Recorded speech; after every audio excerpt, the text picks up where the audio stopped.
Nestled between rolling hills and whispering pine forests, the small town of Maple Falls, Vermont, looked like something out of a painting. The streets were lined with red brick houses and white picket fences, and every porch seemed to have a rocking chair that had known years of laughter and quiet reflection. The town's name came from the grand maple trees that turned the hills into cascades of red and gold every autumn, their leaves drifting lazily over the calm river that ran through its heart.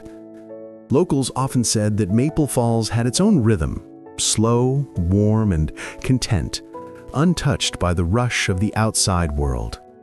On Main Street, the heart of the town, the smell of freshly baked bread from Mrs. Turner's bakery blended with the faint aroma of coffee from the corner cafe.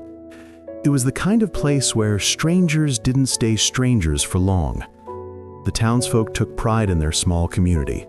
Neighbors helped each other fix fences, traded homemade jams, and always waved at passing cars, even if they didn't recognize them. It wasn't just a town, it was a family.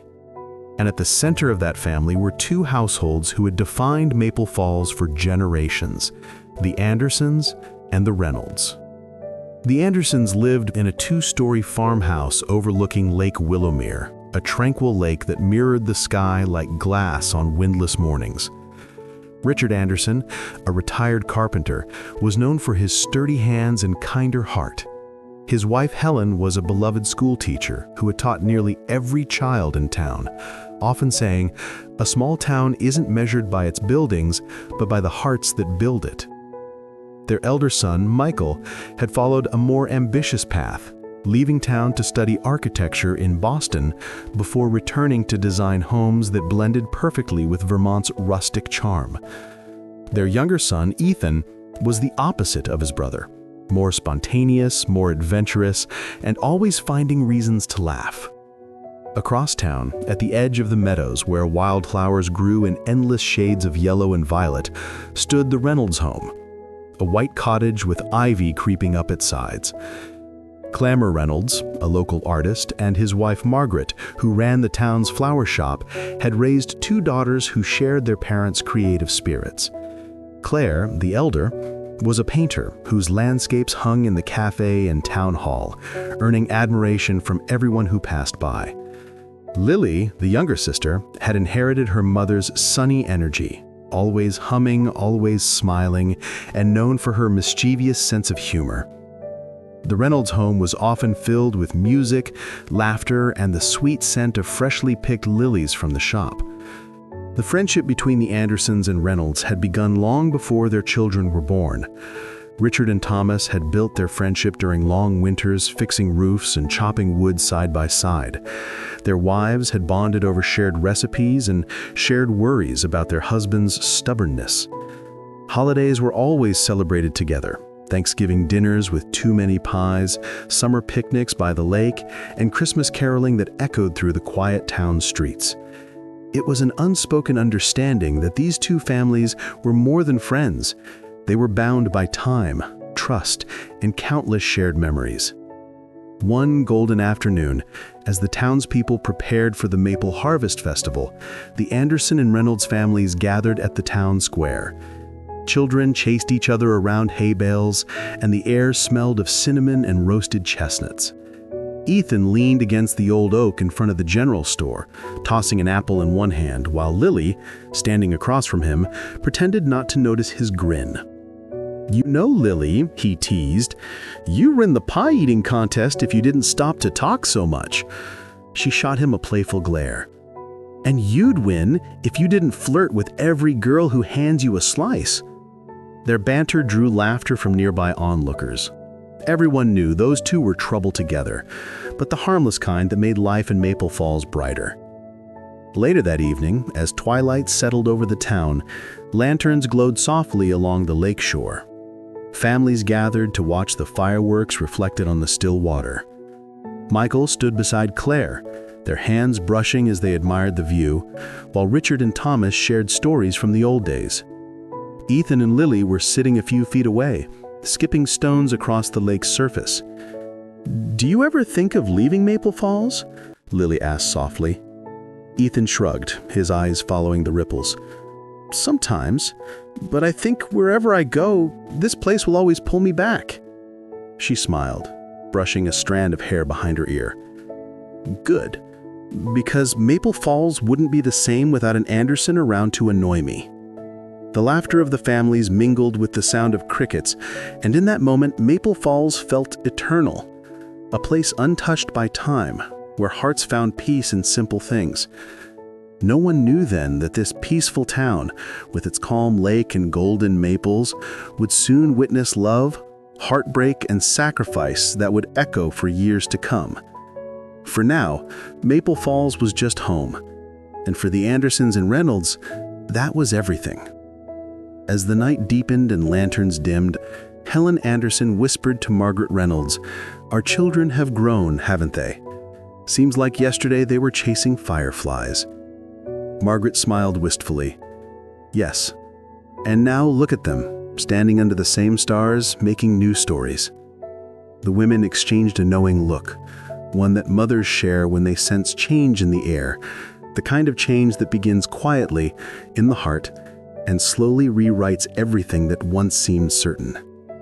And so, beneath the silver glow of the moon and the comforting hum of the lake, Maple Falls slept, unaware that its peace would soon be tested, and that within its serene hills, a story of love and loss was only just beginning. The morning sun bathed Maple Falls in a golden hue, as if the heavens themselves had chosen to bless the day. The small town was buzzing with excitement. Today, Michael Anderson and Claire Reynolds were getting married. From the cafe on Main Street to the flower shop near the square, everyone had a role to play. Even the old church bell, polished for the first time in years, stood ready to ring out its joy across the valley. The Andersons' lakeside home, where the ceremony was to be held, had been transformed overnight into a scene straight out of a dream. White ribbons fluttered gently from the porch railings, bouquets of daisies and peonies lined the aisle, and the lake shimmered with the reflection of early autumn leaves. Helen Anderson stood near the entrance, making sure every tablecloth was perfectly straight. "Michael may be an architect," she said with a proud smile, "but today, his mother's the foreman." Richard chuckled beside her. "You've outdone yourself, Helen. The place looks like a fairy tale." Inside the house, the bride prepared for her big moment. Claire sat before the mirror, her ivory gown draped around her like a whisper of silk. Her sister, Lily, adjusted the delicate lace veil while humming softly. "You look beautiful," Lily said, her eyes misty. "Michael's going to lose his mind when he sees you." Claire smiled, touching her sister's hand. "You think so?" "I know so," Lily replied, beaming. From the next room came the sound of laughter, Ethan and Michael, as usual, teasing each other. "You sure you want to do this, big brother?" Ethan joked, straightening Michael's tie. "It's not too late to run for the mountains." Michael smirked. "You just chase me down to bring me back." Ethan grinned. "Only because Mom would make me." Their banter filled the room, lightening the nervous energy that hung in the air. As the clock struck 11, the guests began to arrive. Familiar faces from town filled the garden, their chatter blending with the soft notes of the string quartet. The Reynolds family arrived together, Margaret carrying a basket of petals for the flower girls, and Thomas holding his wife's hand with quiet pride. "Our Claire," he murmured. "She's always been our sunshine." Margaret nodded, her eyes glistening. "And today, she shines brighter than ever." When the music shifted, signaling the bride's arrival, all eyes turned toward the house. The doors opened, and Claire appeared on her father's arm, radiant as the morning. Her gown shimmered faintly in the sunlight, and her bouquet of lilies and white roses glowed against the green of the garden. Michael stood waiting at the altar beneath a canopy of maple leaves, his breath caught in his chest. Ethan, standing as best man, leaned over and whispered, "Breathe, brother." Michael smiled, unable to look away from the woman walking toward him. As Claire reached the altar, Thomas placed her hand in Michael's, his voice steady but thick with emotion. "Take care of her, son." Michael nodded, his voice low. "Always." The minister began the ceremony, his words gentle and warm. The vows that followed brought tears to more than one eye. Claire's voice trembled slightly as she spoke. "You've been my calm in every storm, my reason to create, and my home wherever you are." Michael's reply was simple, but from the heart. "You've been my muse, my peace, and the only future I've ever dreamed of." When the rings were exchanged and the final words spoken, the crowd erupted in applause. The church bell rang out, echoing over the lake as Michael and Claire shared their first kiss as husband and wife. Buddy, the family's golden retriever, barked joyfully, running circles around them as if celebrating too. The moment was pure magic, one the town would talk about for years. The reception that followed was a blur of laughter, music, and joy. Tables overflowed with homemade food, apple tarts, roast chicken, and the famous Anderson peach pie. The band played old Vermont folk songs, and couples danced beneath strings of lights that twinkled like stars. Michael and Claire moved together in the center of the dance floor, completely lost in each other. "You know," she whispered, "I used to paint sunsets like this, but none of them were ever this beautiful." He smiled, his forehead resting against hers. "That's because this one's real." Near the edge of the dance floor, Ethan poured himself a glass of cider, watching his brother and new sister-in-law with fondness. "They make it look easy, don't they?" he said. Lily, standing beside him, laughed softly. "Love usually does, until life gets in the way." He glanced at her, amused. "You sound like you've lived 100 years. Maybe I'd just pay attention," she replied with a playful smile. As the evening deepened, lanterns were lit along the dock, their reflections shimmering on the water. Guests gathered for the toasts, and Richard raised his glass. "To Michael and Claire, may your love be as steady as this lake and as endless as these mountains." Laughter and applause followed, and when Ethan's turn came, he cleared his throat dramatically. "To my brother, may you always listen when she's right, which will be most of the time." The crowd roared with laughter, even Claire joining in, while Michael playfully nudged him. Later that night, as the stars emerged over Maple Falls, the newlyweds slipped away for a quiet walk by the lakeshore. The gentle waves lapped against the wooden pier, and the air was filled with the scent of pine and autumn leaves. "I can't believe this is real," she whispered, leaning into Michael's arm. "I used to imagine this day since I was a girl, but it's even better than I dreamed." He kissed the top of her head. "That's because you're living your art now, Claire. Every day with you will be a masterpiece." Behind them, the faint sound of music drifted from the house. Ethan and Lily were dancing now, laughing freely as Buddy trotted between them, tail wagging.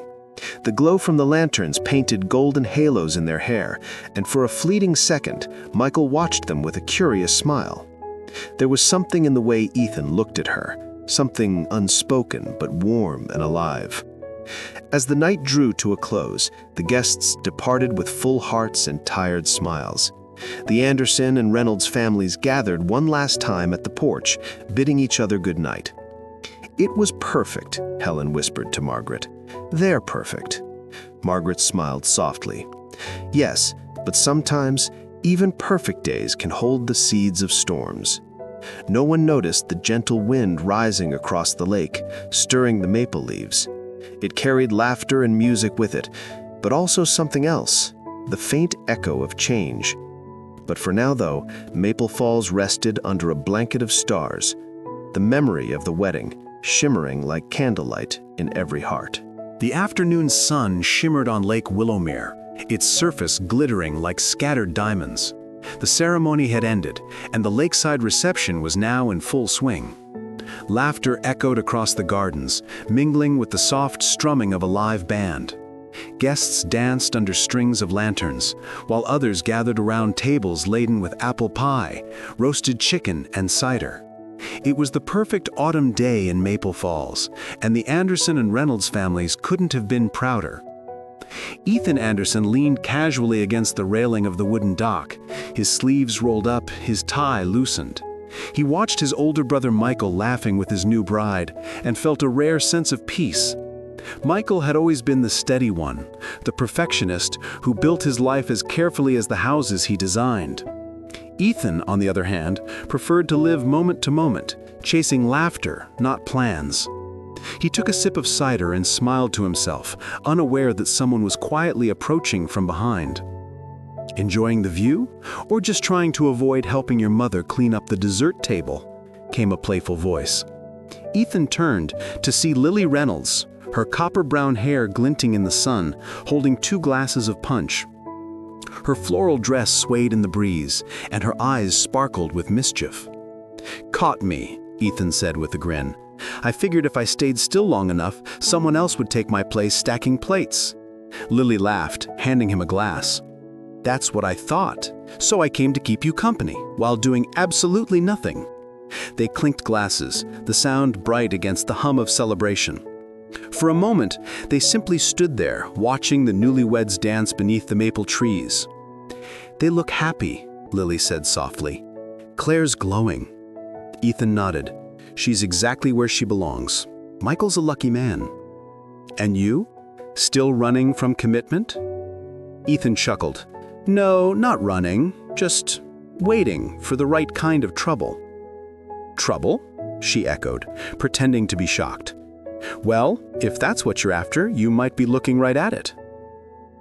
Their banter drew laughter from a few onlookers nearby, including Helen Anderson and Margaret Reynolds, who exchanged knowing smiles. "They remind me of us when we were young," Helen whispered. Margaret chuckled. Only louder." As the music shifted to a faster tune, Ethan offered Lily his hand. "Care to prove you can dance as well as you argue?" "Only if you promise not to step on my feet," she replied, taking his hand with mock hesitation. They joined the crowd beneath the canopy of maple leaves, spinning and laughing as the band played. Ethan moved with carefree ease, his charm as effortless as ever, while Lily matched his rhythm step for step. Their playful energy drew cheers from the guests, and even Michael paused to watch with amusement. "Looks like they're stealing the show," he whispered to Claire. She smiled knowingly. "Let them. Every wedding needs a little mischief." When the music slowed to a waltz, Ethan twirled Lily one last time before they stepped off the dance floor, both catching their breath. "You're not bad," he admitted, "for someone who pretends not to care about impressing people." Lily arched a brow. "And you're not as clumsy as I expected." "Expected?" Ethan asked. "You've been thinking about me?" She laughed, shaking her head. "Don't flatter yourself, Anderson. You're just hard to ignore." They wandered toward the dock again, where lanterns flickered softly against the rising dusk. The lake had turned to molten gold beneath the fading sun. Buddy, the Andersons' golden retriever, bounded towards them, tail wagging furiously. He dropped a ribbon-covered shoe at Ethan's feet, a clear casualty from the day's festivities. "Let me guess," Ethan said, picking it up. "Yours?" Lily grinned. "Nope, probably Aunt June's. She's been dancing since noon." "Then we'll just add retrieving shoes to Buddy's list of wedding duties." The two sat on the edge of the dock, their feet dangling above the water. The laughter from the house grew distant, softened by the rustle of the trees. For a while, neither spoke. The world around them felt suspended in that perfect golden hour, the air cool, the lake calm, the moment unspoken, yet full of meaning. Finally, Lily broke the silence. "You know, I've heard a lot about you, Ethan Anderson." "All good things, I hope?" "Mostly. They say you're charming, reckless, and allergic to staying in one place too long." Ethan smiled faintly. "And what do you think?" She turned to him, her expression playful but curious. "I think you use charm like a shield. Makes people laugh so they don't ask what's really on your mind." Ethan was quiet for a moment, caught off guard by her insight. "Maybe. Or maybe I just like seeing people happy." Lily nodded, her gaze gentle. "That's a nice thing to want, Ethan." From the house, the sound of Michael's voice carried across the lawn. "Ethan, come make a toast before Mom starts without you." Ethan groaned dramatically. "Duty calls." Lily laughed. "Go on. Wouldn't want to ruin your reputation as the fun brother." He rose to his feet, offering her his hand once more. "Come with me. If I'm making a fool of myself, I want company." She hesitated, then took his hand, her smile softening. "All right, but if your toast is terrible, I'm blaming you." Back at the reception, Ethan raised his glass, his eyes finding Lily's across the crowd. "To my brother and my new sister, may their love outlast every Vermont winter and burn brighter than these lights tonight." The guests cheered, glasses clinked, and music resumed. Lily watched him from her seat, a smile lingering on her lips. There was something about him, an ease, a warmth, that made the world seem lighter. As the night wore on, and the final song faded into the hum of crickets, Ethan found Lily near the edge of the garden, gathering her shawl. "Leaving already?" "It's getting late," she said softly, "and tomorrow the world goes back to normal." He tilted his head. "Maybe it doesn't have to." She looked at him for a long moment, something unspoken passing between them. "Good night, Ethan," she whispered, before walking toward the waiting car. He stood there long after she'd gone, the lake breeze ruffling his hair. Buddy trotted up beside him, pressing his nose into his hand. "What do you think, Bud? Trouble?" The dog barked once, tail wagging. Ethan laughed quietly, glancing up at the stars. For the first time in a long while, he wasn't sure what tomorrow would bring, but for reasons he couldn't explain, that uncertainty felt like a lot of hope. Far from the laughter and lanterns, beneath the vast Vermont sky, two hearts had unknowingly taken their first step towards something that neither could yet name. Something tender, unexpected, and destined to change everything. In the weeks that followed Michael and Claire's wedding, the golden autumn of Maple Falls lingered longer than usual, as if nature itself wished to preserve the joy that had filled both families. The Anderson and Reynolds households became almost inseparable. Sunday dinners at the lake, hikes through the wooded trails, and late-night bonfires that flickered under the Vermont stars. Wherever one family went, the other followed. And somewhere within those shared moments, a quiet bond began to weave itself between Ethan Anderson and Lily Reynolds, subtle, unspoken, but unmistakably real.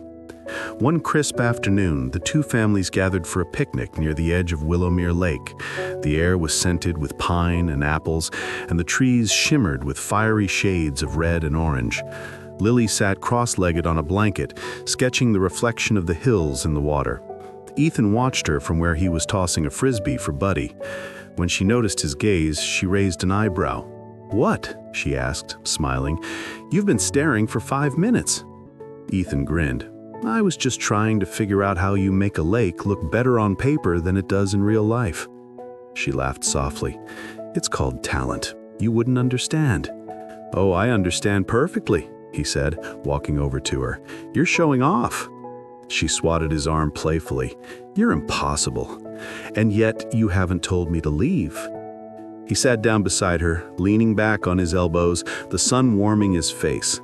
For a while, they sat in companionable silence, the only sounds the rustle of leaves and Buddy splashing in the shallows. "You really love it here, don't you?" Lily asked, glancing at him. Ethan nodded. "Yeah, there's something about this place. It's quiet, but alive, you know? Like it keeps its secrets safe." Lily smiled faintly. "Maybe that's why people stay. Some secrets are worth keeping." Their eyes met for a heartbeat too long before Lily looked away, pretending to adjust her sketchbook. As days turned into weeks, their paths seemed to cross more often. Sometimes it was by chance, running into each other at the farmer's market, both reaching for the same jar of honey, and sometimes not. One chilly evening, Ethan stopped by the Reynolds flower shop under the pretense of helping Margaret carry supplies. But when he walked in, it was Lily behind the counter, her hands dusted with pollen, arranging daisies in a vase. "Well," she said without looking up, "either you're lost or you're here to flirt." Ethan chuckled. "Can't it be both?" She rolled her eyes, but the corner of her mouth twitched into a smile. "You're persistent." "It's a family trait," he said, leaning on the counter. "Michael got the brains, I got the charm." When the first snow fell, Maple Falls transformed into a postcard of winter magic. The families hosted a joint Christmas gathering at the Andersons' home lakeside, where garlands hung from every window and a roaring fire crackled in the hearth. The night was full of music and warmth. Helen Anderson played the piano while Claire and Michael danced, and everyone joined in a chorus of laughter. Ethan found Lily standing near the window, watching the snow drift against the dark sky. "You look like you're in another world," he said softly. She turned to him, her eyes thoughtful. "I was just thinking how beautiful this all is, how lucky we are." "Yeah," he said, his voice quieter than usual. "Sometimes I wish nights like this would never end." Lily smiled faintly. "You say that like you're afraid they will." Ethan hesitated. "I guess I just know how fast things change. People grow up, move away, fall in love, and suddenly nothing's the same." She studied him for a moment. "Is that what you're afraid of? Change?" "No," he said after a pause. "I'm afraid of losing the things that make life feel real." The firelight flickered across his face, and for the first time, Lily saw something deeper in him, a vulnerability that hid beneath his easy charm. "You won't lose this," she said softly. "Not as long as you're here." Later that evening, when the families gathered outside for a snow lantern walk, Ethan and Lily drifted toward the back of the group.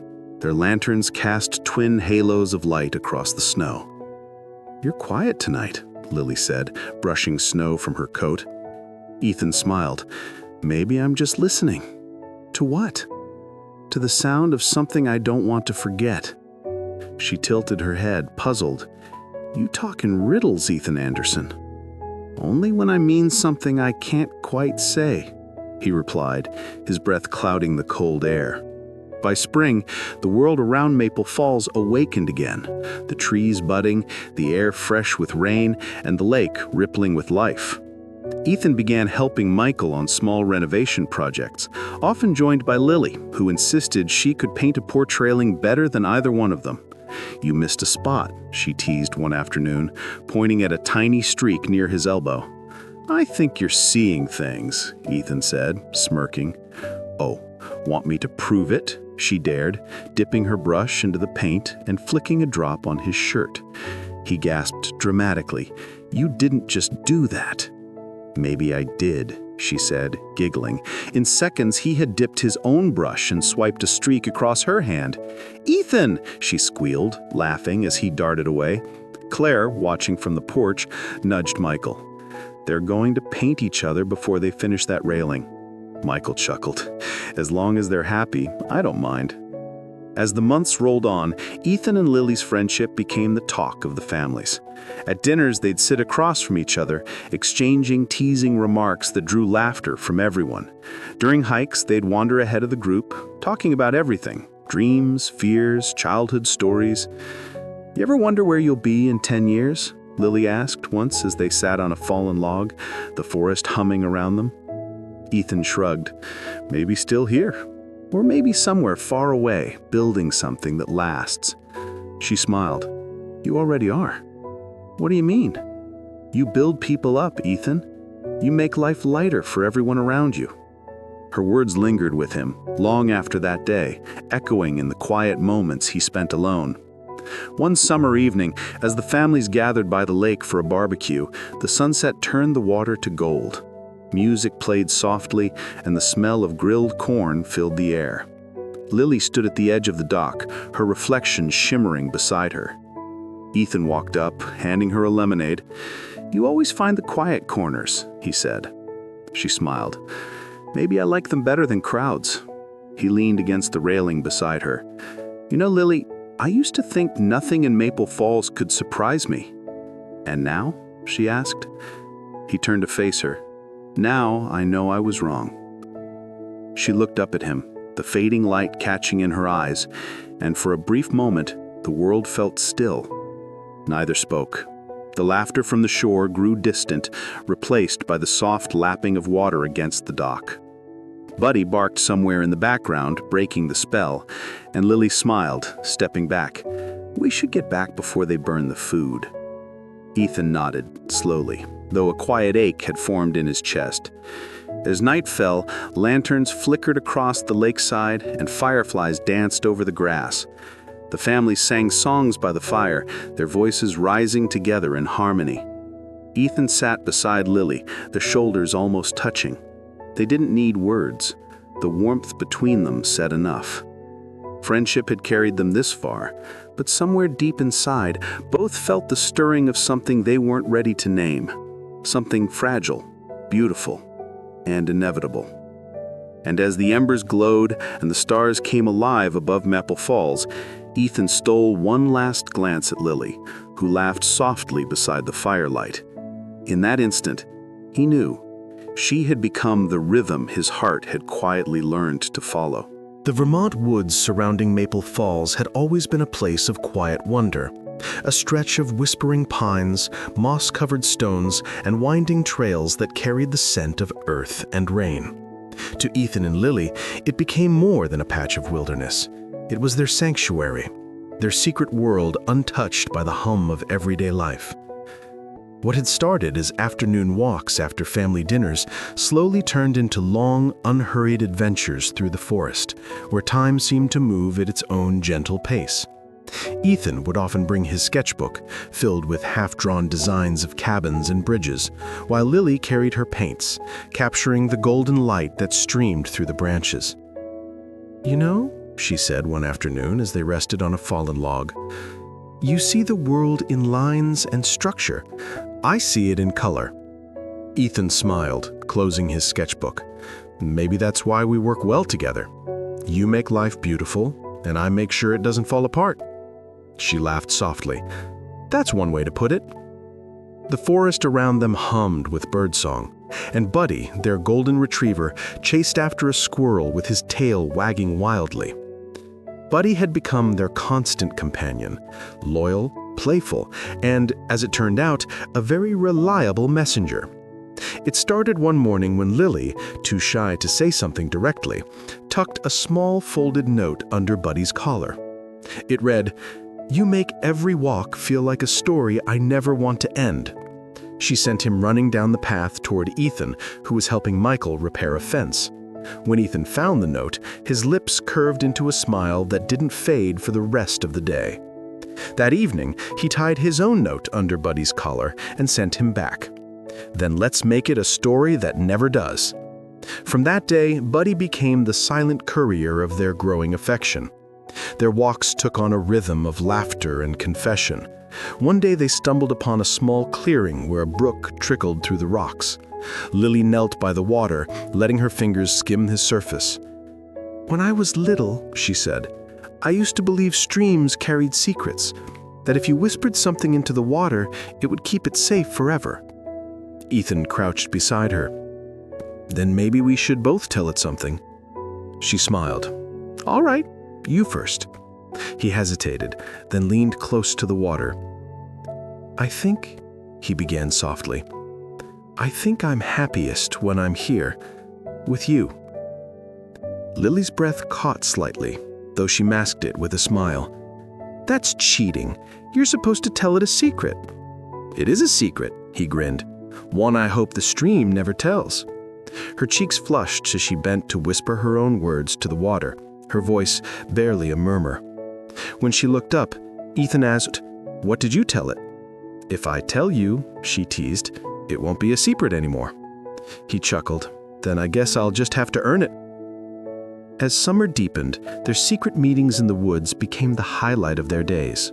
Sometimes they'd bring sandwiches and lemonade, other times they'd sit in silence, listening to the wind rustle through the birch leaves. Once, during a sudden downpour, they ran for cover under an old maple tree, laughing breathlessly as rain soaked their clothes. "You look ridiculous," she said, brushing wet hair from his forehead. "You don't look much better," he teased back, watching the water drip from her lashes. The laughter faded into a comfortable stillness, broken only by the patter of rain. For a moment, he thought of reaching for her hand, but stopped, unsure if it would shatter the fragile magic between them. In the evenings, Ethan would stay up in his room reading Lily's notes by lamplight, sometimes sketches of flowers, sometimes short poems that made his chest ache in ways he couldn't explain. One read, If hearts had trails, mine would always lead back to you." He wrote her back, "Then I'll wait for you there, under the maple where we first heard the rain." Buddy's collar jingled through the night as he trotted between their houses, blissfully unaware of the love he carried. One Saturday morning, Ethan decided to surprise Lily. He built a small wooden bench by the brook, carving the words, "For Our Secrets," into its side. When she found it later that afternoon, she ran her fingers over the engraving and looked at him with tears glistening in her eyes. "You did this?" she whispered. He shrugged lightly. "Well, I thought our secrets needed a place to rest." She laughed softly. "You're unbelievable, Ethan Anderson." He smiled. "Only because you believe in me." She sat beside him, her shoulder brushing his. "You have no idea what you've started," she said. "Maybe something worth finishing," he replied quietly. The forest around them became their language. The sound of leaves crunching underfoot meant laughter was near. The hush of wind through the trees meant a moment of truth was coming. They learned to read each other like poetry. Every smile, every sigh, every glance that lingered a second long too. And though they never said the words aloud, love began to grow in the spaces between what was spoken and what was felt. One evening, near the end of summer, Ethan found Lily waiting by the brook with Buddy at her side. The sunset painted her in gold, and she held something in her hand, a small sketch. She handed it to him shyly.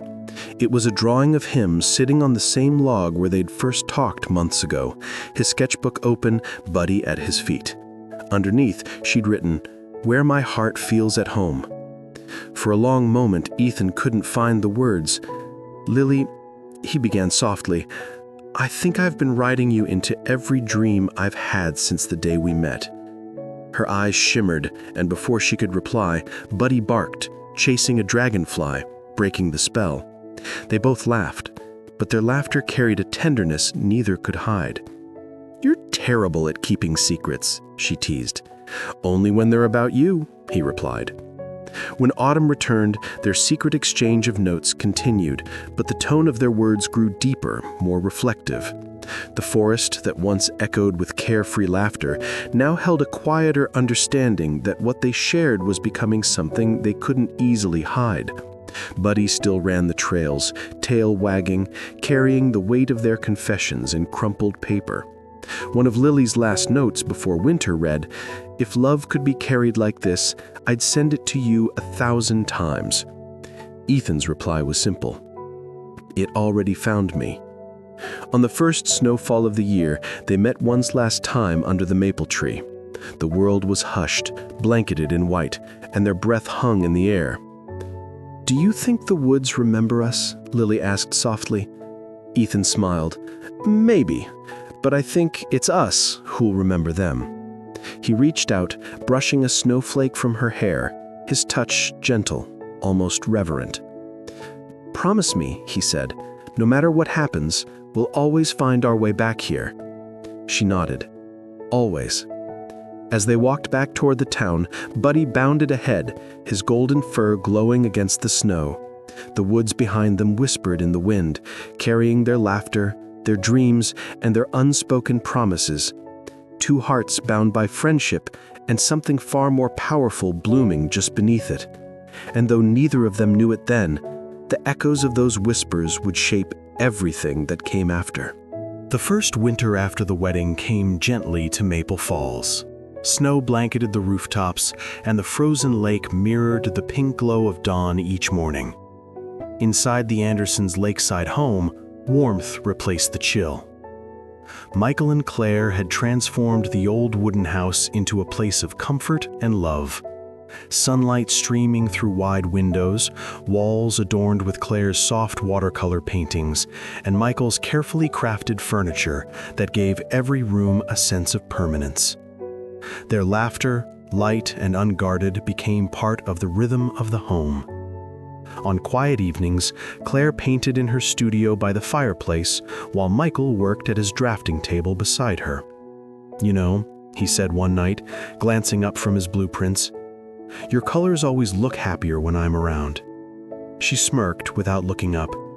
Maybe they're just relieved you're not telling them how to align properly." He chuckled, crossing the room to kiss her cheek. "I'd never tell you how to paint." "Good," she teased, "because I'd never tell you how to build." It was that kind of love, playful, steady, and full of shared silences that needed no words.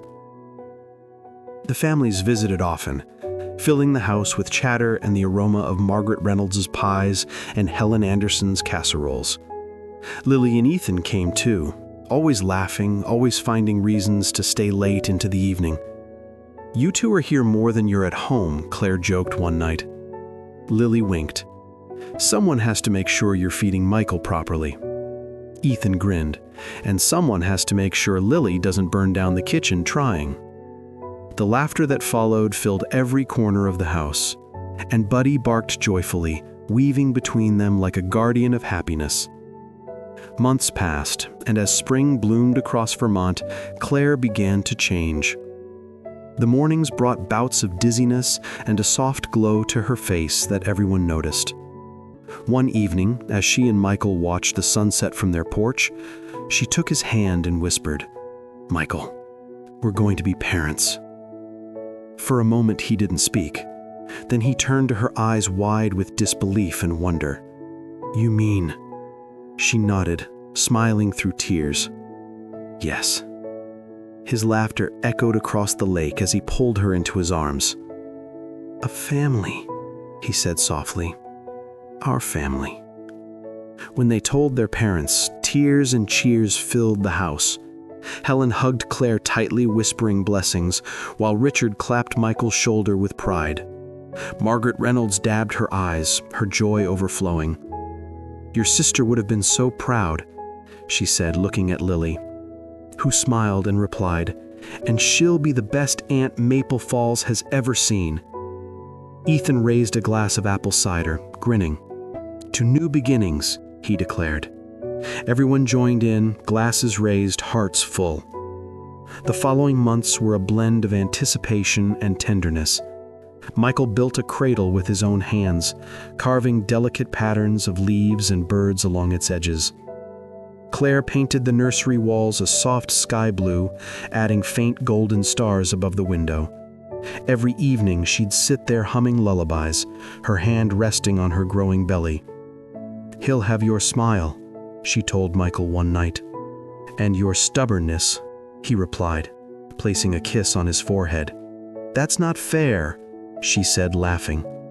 "Then let's call it balance," he said, smiling. Lily visited often, bringing baskets of fresh apples and flowers. She and Claire would sit on the porch, talking for hours about motherhood, dreams, and the future. "You'll be a wonderful mother, Claire," Lily said softly. "You have so much love to give." Claire squeezed her hand. "And you, Lily, you have a heart that heals people. Never lose that." Sometimes Ethan would stop by after work, pretending to check on the house, but always finding a reason to stay and help with chores.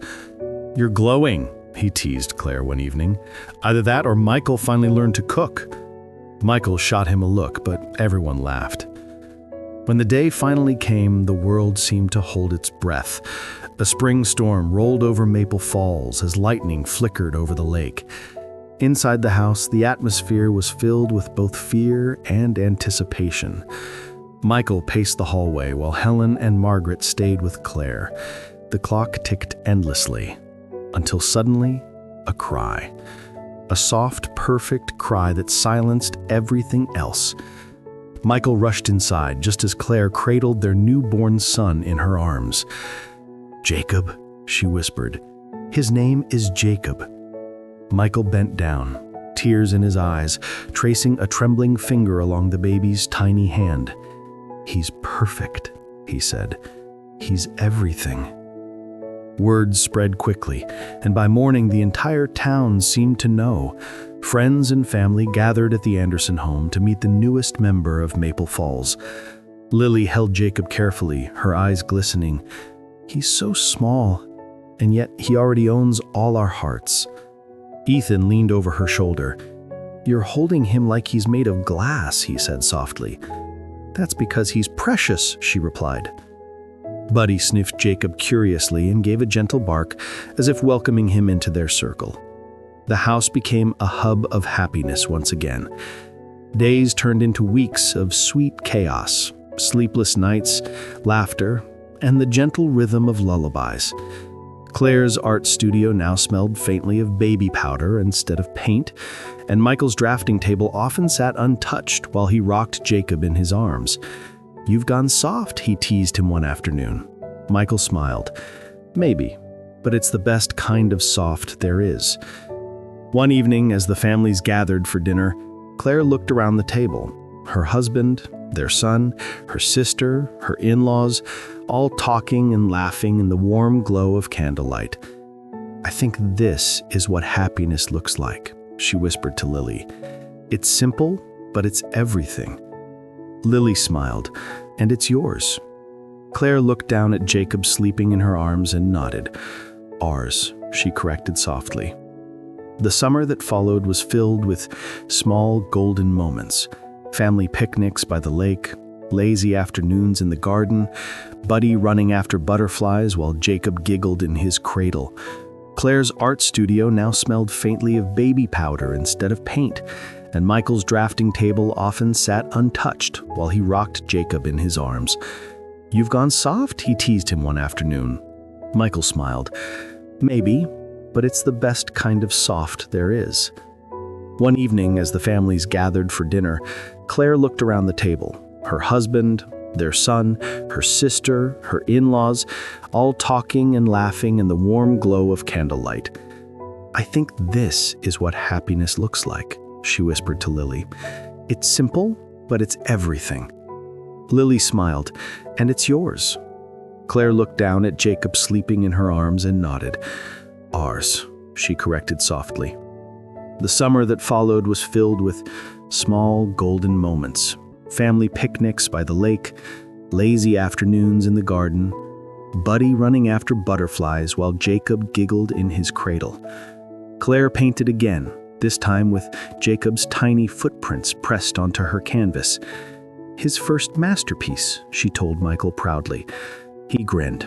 "Takes after his mother already." On Jacob's first outing, the families gathered under the old maple tree by the water, the same spot where Ethan and Lily had once carved their initials long ago. "To family," Michael said, raising his glass. Claire leaned her head against his shoulder. "To love that grows," she added. The breeze rustled through the leaves as if echoing her words, carrying them out across the lake, where the reflection of the setting sun shimmered like gold. That night, after everyone had gone home, Claire stood by the nursery window, watching fireflies dance in the distance. Michael wrapped his arms around her. "Are you okay?" he asked softly. She nodded, her voice a whisper. "More than okay. I feel like the world gave me everything I ever wanted." He kissed the top of her head. "Then let's never take it for granted." As Jacob stirred in his crib, the faint sound of his coos filled the room. Outside, the lake rippled gently under the moonlight, and Buddy dozed by the door. The Anderson home glowed with quiet peace, a promise of love, life, and new beginnings. For everyone in Maple Falls, the Andersons had become more than a family. They were a reminder that happiness wasn't found in perfection, but in small, fleeting moments of grace. A soft cry in the night, a shared smile in the dark, and the warmth of hearts learning, together, what it truly meant to love. Winter had returned to Maple Falls, but it no longer carried the charm it once did. The snow still blanketed the rooftops and trees, and the lake still shimmered beneath the pale morning light, yet everything seemed muted, as if the world itself mourned with the two families. The laughter that once filled the Andersons' lakeside home had vanished, replaced by an almost sacred silence that lingered in every corner. The scent of paint in Claire's studio had faded, and the brushes she'd left behind lay untouched, stiff with dried colors. Even Buddy, the golden retriever who used to greet everyone with joyful barks, now moved slowly through the halls, head low, as though he too understood the depth of the loss. Michael spent most of his days shut away in his office. The once passionate architect who had designed homes full of light and warmth now sat staring at empty blueprints. His colleagues stopped by at first, offering condolences, but he rarely answered the door. He barely spoke, barely ate. His mother, Helen, would come each morning to cook breakfast, only to find the plates untouched. "You have to eat something, Michael," she whispered one morning, her voice trembling. He looked up at her with vacant eyes. "She used to make coffee just the way I liked it. Now even that tastes wrong." Helen reached for his hand, but he gently pulled away, lost in a grief too deep to touch. Across town, the Reynolds home was equally quiet. Margaret Reynolds had taken to sitting by the window for hours, knitting or pretending to, her eyes often filling with tears that she no longer tried to hide. Her husband, Thomas, buried himself in work, his grief manifesting in silence rather than words. And Lily, bright, lively, ever full of mischief Lily, was no longer the same. The girl who once filled rooms with laughter now moved through life like a ghost. Her world had shrunk to one small circle: baby Jacob.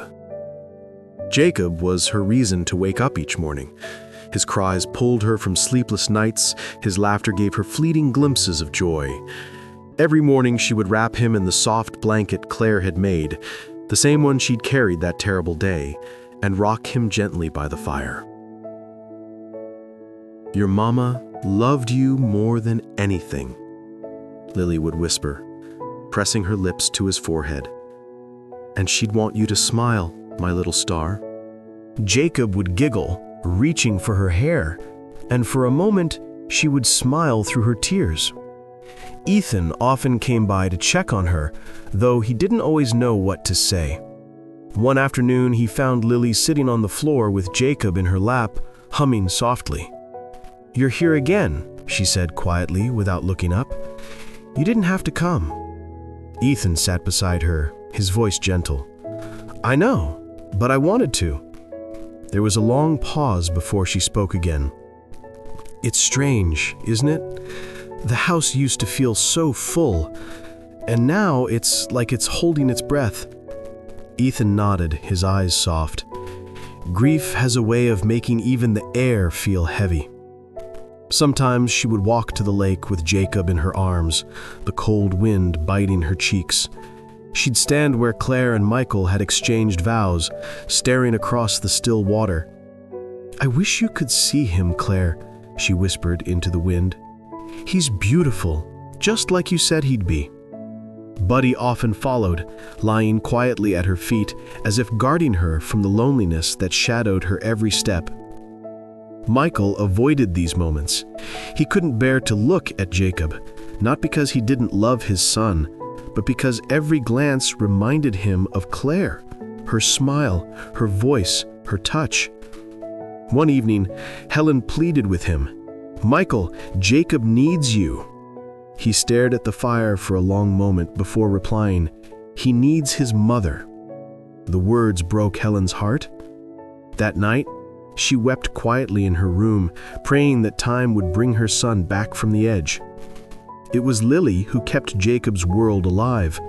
She took him to the park when the snow melted, pushing his stroller along the same paths she and Claire once walked together. Children would wave and Jacob would laugh, a sound that turned heads and softened hearts. But every night, when the town grew quiet and the house darkened, she would sit by the crib and cry silently, the ache in her chest refusing to fade. "I'm trying," she'd whisper to Claire's memory.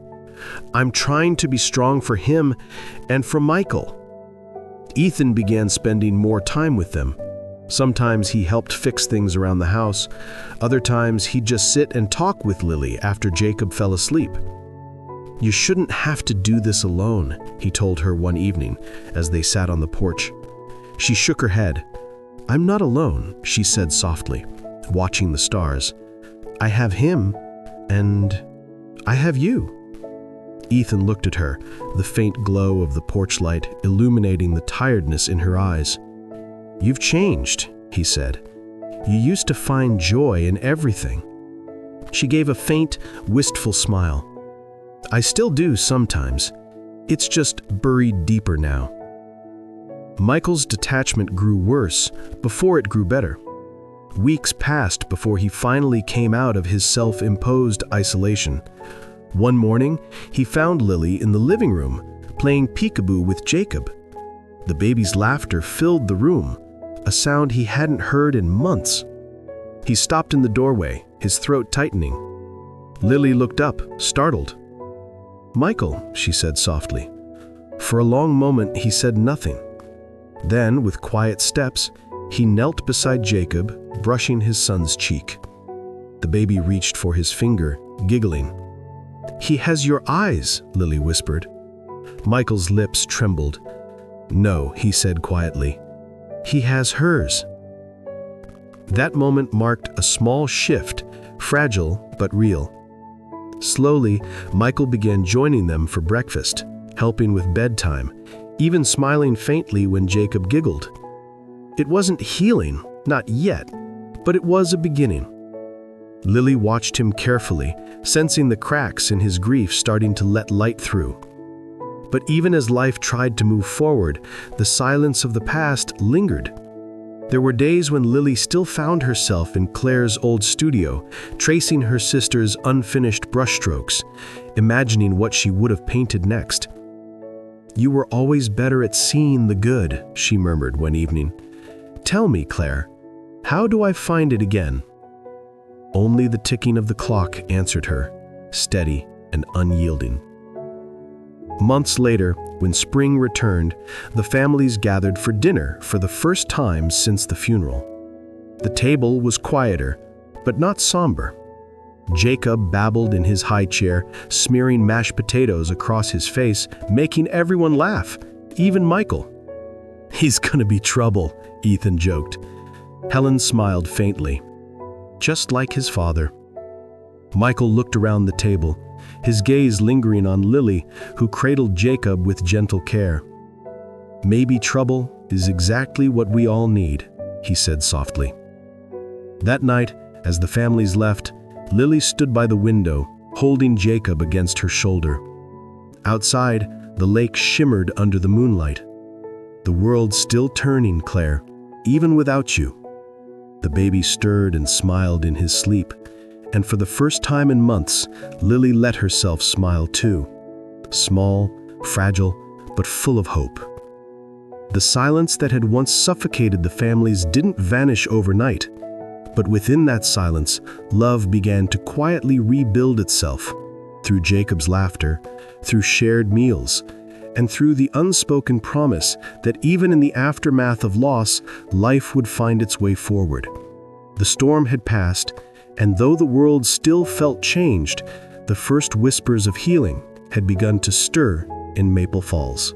The morning began with the kind of warmth that only love and peace could bring. The sun poured through the tall windows of the Andersons' lakeside home, bathing the living room in soft gold. Claire moved quietly through the house, humming a gentle tune while baby Jacob cooed in his crib. The handmade blanket, a soft ivory weave stitched with pale blue and gold patterns, lay folded neatly on the couch. It had taken her weeks to finish, every thread woven with care, every loop whispering her affection. It was meant to surprise Michael, something personal, something from her hands to his heart. As she packed the blanket into a paper bag, she glanced at the framed photo of her wedding day on the mantel. "You'd be proud of us, Mom," she whispered softly. "Michael's been working so hard, I just want him to know how loved he is." From the nursery, Jacob let out a small whimper, and she rushed to his side, smiling as he waved his tiny hands. "It's okay, sweetheart," she cooed, lifting him into her arms. "Mama's just going to see Daddy for a little while, and then we'll have dinner together. Grandma Lily will be here soon to watch you." When Lily arrived, she found Claire at the door, wrapped in her light blue coat, the paper bag held close to her chest. "Heading to town already?" Lily asked, brushing a strand of hair from her sister's face. "I thought you were taking it easy today." Claire smiled. I just want to surprise Michael. He's been spending so much time at the firm lately. I made him something." Lily eyed the bag curiously. "What's in there?" Claire grinned. "A little something to remind him what home feels like." The sisters shared a quick hug before Claire kissed Jacob goodbye. "Be good for Aunt Lily, okay?" she whispered, pressing her cheek against his soft skin. "Mommy will be right back." As she stepped outside, the crisp winter air met her face, her breath forming little clouds. The ground glistened from last night's frost, but the sun was beginning to thaw it. She pulled her coat tighter and made her way down the familiar path toward the town's small business district, where Michael's architectural firm overlooked the main square. Inside his office, Michael was buried in sketches and drafts, the scent of coffee and ink filling the air. He hadn't been home much lately, not because he wanted to be away, but because his firm had taken on a major project, one that could secure his future and provide stability for their growing family. Yet even amid his work, his thoughts often wandered home, to Claire's laughter, to Jacob's tiny hands, to the simple, beautiful life they'd built together. Meanwhile, Claire climbed the stairs to his office building, holding the blanket carefully against her chest. The steps were steep and polished, reflecting the light from the tall windows that lined the hallway. She smiled, her heart swelling with anticipation at the thought of seeing his face when he opened the gift. "He's going to love it," she whispered to herself. "He always does." Then it happened. Her foot caught the edge of a step, slick with a faint trace of melted snow carried in by another visitor. The paper bag slipped from her fingers, fluttering downward as she reached out for the railing, but her balance was gone. The world seemed to slow as she tumbled forward, the sound of the bag tearing, the soft fabric of the blanket spilling out mid-air. Then came the dull, terrible thud. Moments later, a young receptionist screamed, her voice echoing through the stairwell. People rushed to the landing, their footsteps frantic. Michael, startled by the commotion, dashed from his office. "What happened?" he shouted, pushing through the small crowd forming at the stairs. When his eyes fell upon the sight before him, his breath caught in his throat. Claire lay motionless at the bottom of the stairs, her hair spread like a halo, the handmade blanket resting beside her, stained by a small, blooming pool of red. "Claire!" His voice broke as he stumbled forward, falling to his knees beside her. "Claire, please, wake up! It's me!" He lifted her gently, his trembling hands cradling her face. "Call an ambulance!" he screamed, his voice shaking the walls. The young woman nearby fumbled for her phone, her own hands unsteady. "It's going to be okay," Michael whispered, his tears spilling freely. "You're going to be fine, sweetheart. Just hold on." But deep down, he felt the cold dread settling in, the kind that comes when the heart already knows the truth. The sirens arrived quickly, but time had already slipped away. The paramedics worked in silence, their faces grim. Michael stood frozen as they lifted her onto the stretcher, his hands covered in her blood. "I'm coming with you," he said hoarsely, refusing to let go. The ride to the hospital blurred into a haze of flashing lights, beeping monitors, and the soft hum of machinery that couldn't fight fate. When the doctor finally approached him, her expression said everything before she even spoke. "Mr. Anderson, I'm so sorry. We did everything we could." Michael sank into the chair behind him, his face buried in his hands. The blanket, now folded and cleaned by one of the nurses, sat on his lap, its threads damp from the tears that fell freely. "She made this," he whispered brokenly. "She made this for me." News spread quickly through Maple Falls. By evening, the Reynolds home was filled with sobs. Lily collapsed in her mother's arms when she heard the words, "No, no, not Claire. She was just going to surprise him." Margaret's hands shook as she held her daughter, whispering, "It's not real, sweetheart. It can't be real." But when Michael arrived hours later, carrying the small blanket in his arms, the truth became unbearable. He didn't speak as he handed the blanket to Lily. "She wanted to bring it to me," he finally whispered, his voice hollow. "She never made it." Lily clutched it tightly to her chest, sobbing uncontrollably. "Oh God, Claire!" Her cries filled the room, echoing with the kind of pain that tears through generations. The funeral took place 3 days later under a gray sky that threatened rain. Friends, neighbors, and family gathered by the lakeside where Michael and Claire had exchanged their vows. The blanket was laid gently in her coffin, folded neatly beside her, a final gift from the life she had poured her heart into. Michael stood still through all of it, his eyes distant, his face pale. When the priest finished the final prayer, he whispered to the wind, "You were my home, Claire. Without you, I'm lost." Lily stood beside him, holding Jacob close, the baby too young to understand the hollow ache that had descended upon the world he'd just entered.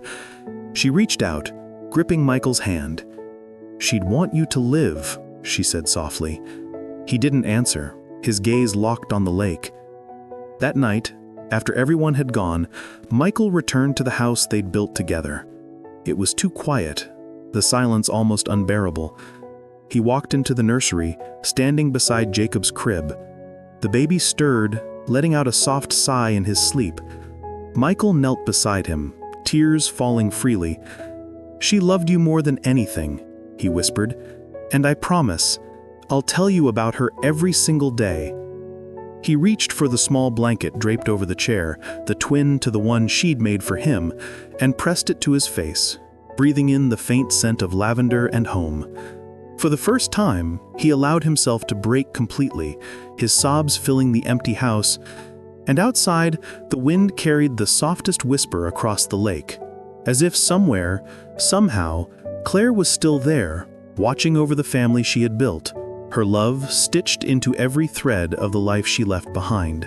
Winter had begun to loosen its hold on Maple Falls, but the chill still lingered in the air, weaving through the empty streets like a ghost that refused to leave.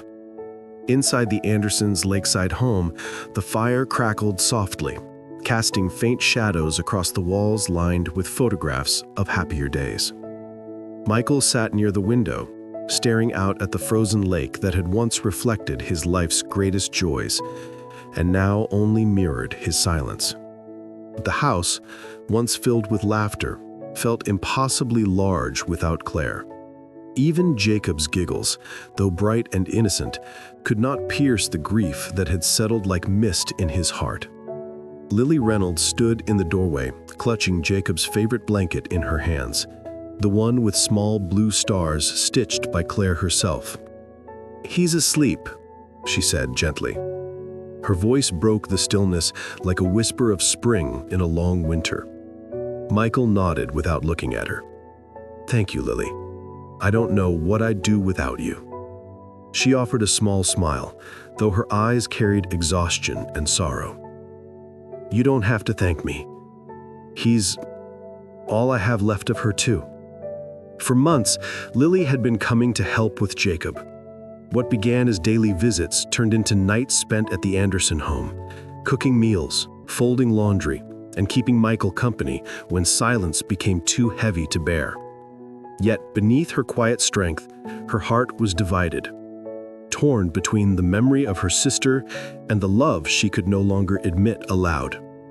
Every time she saw Michael's grief, she felt her own duty deepen. Every time she saw Ethan, she felt her resolve tremble.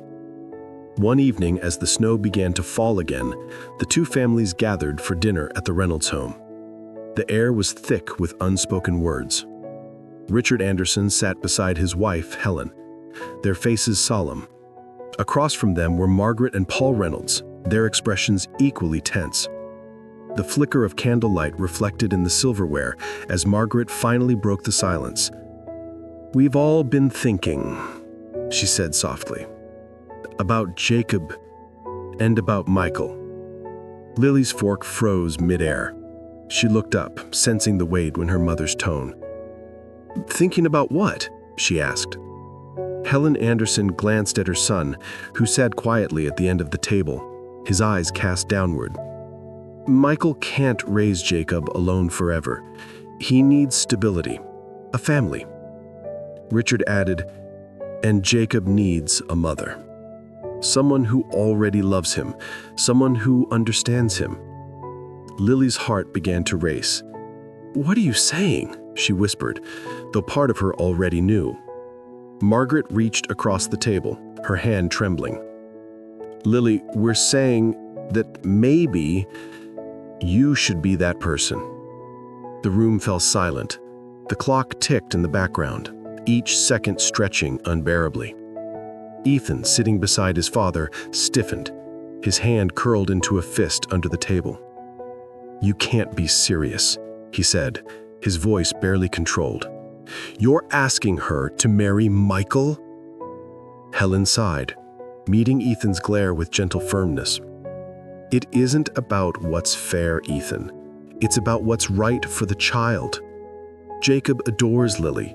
She's been like a mother to him since... She stopped, unable to finish the sentence. It would bring peace to both families and to Michael. Michael finally looked up, his eyes tired but kind. I never asked for this, but they're right about one thing. Jacob smiles when you're near Lily. He laughs again. It's like Claire's still here when you hold him. His voice wavered, emotion flickering in his tone. I don't want to pressure you. I would never want that. But if this is something you could even consider, maybe we could give him the home he deserves.